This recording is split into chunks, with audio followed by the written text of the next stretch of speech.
We're learning from the Associated Press, an Iranian-American journalist who once worked for a U.S. government-funded broadcaster is believed to have been detained by Iran for months now. Authorities confirming this information today, further raising the stakes as Tehran threatens to retaliate over an Israeli attack on the country.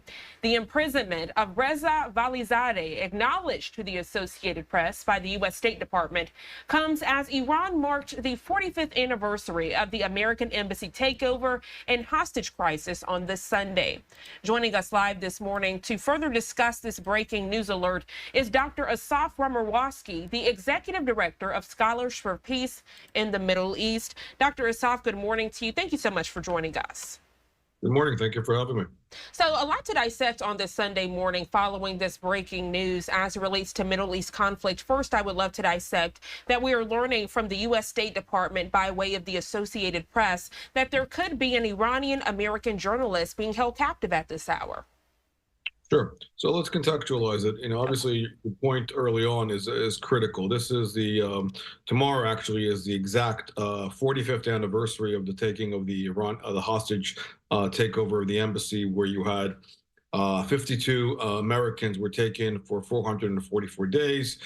This began, and again, on the heels of set 1979, which to my mind has been the tipping point of, in general, the war against terror, the war against Iran and Iranian proxies, and the growth of Islamism at large. And so the tactic that you're seeing here, and by the way, it's important to note that the marking of this 45th anniversary was marked with death to America, death to Israel, chance of the fact that there's going to be an aggressive retaliation to the last attack that Israel attacked Iran. And on the heels of this, what you're seeing now is, of course, the news about the journalist. And again, an American-Iranian journalist who, according to the data that we currently have, was coerced to come back to Iran as a result of his family being threatened without guarantees onto his security. This is a tactic that, of course, the Iranians have been using for years, vis-a-vis taking on journalists and Americans and whatnot, using them in bargaining chips as a way to kind of stick it in the eye to the United States. And there's no coincidence to my mind that all of this is happening, and the information is happening now on the heels of our election on Tuesday, as a result of the fact of how much foreign policy has been a feature of the latest campaign, and of course the role of Iran as it relates to the war with Israel and the United States is all happening now. There's no doubt that all of this is playing into the propaganda and the narrative that is coming out of the regime at large. Absolutely. I appreciate that perspective and dialogue, Dr. Asaf. Getting back to this 45th anniversary of this American embassy takeover and hostage crisis, you said it's slated for tomorrow. Thinking 45 years and how far we have come or not come as it relates to this crisis.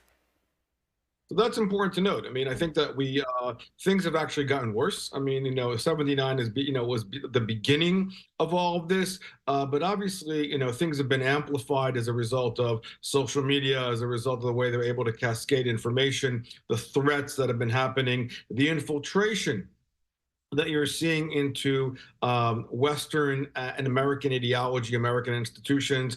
This all goes back to, we're seeing now consequences of the leakages that you're seeing in the government, attempts to infiltrate the academy in the United States vis-a-vis Iranian studies as a way to get pro-regime voices and to try to sanitize them within American society.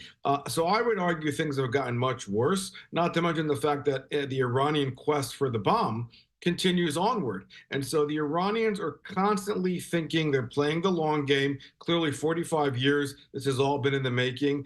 So these kind of tactics and ideology that continues to metastasize and to infiltrate, I would say, goes further. And the facts on the ground, as you see, Iranian still is seeking dominance in the Middle East. The enemies of Israel are the enemies of the United States. Clearly, the way that they're chanting today on the 45th anniversary, they see that correlation, and they've been pushing that correlation. They are not moved, clearly, or intimidated by the fact that the U.S. is supporting Israel. They, of course, are saying that we are going to retaliate in a much stronger way, even though the messaging coming out of the White House is to say to the Iranians, not.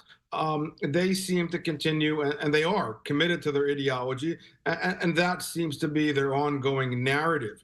And so I think that threat of Iran should be a sign to all of us about the threat that's going to be going forward. And no matter who gets elected on Tuesday, and whenever we know the results, Iran is going to remain a consistent, ongoing threat to the United States. And to my mind, we need to reestablish clear and an unambiguous deterrence as it relates to the Iranians. The Iranians have continuously broken and continue to break every red line there is out there. And there needs to be some military action at this point. We're long overdue for that. We are seeing that now. But there needs to be a clear understanding that Iran and Iran's proxies are indeed should be on high alert, because America should be standing, with our allies Israel as we're fighting this war. Dr. Asaf Romirowsky, always stellar analysis. We appreciate your dialogue and candidness on this situation. Is there anything else you'd like to add before we let you go? As we were discussing Iran amidst this election, we're also keeping a close eye on those terroristic organizations of Hamas and Hezbollah as well. No, at this point, I think we're good, but obviously things are going to be changing on a daily and an hourly basis as a result of the elections for sure. And so there's a lot to track and to follow. So I appreciate your time as always. I appreciate you always. Thank you so much, Dr. Asaf. Have a great rest of your day. Thank you.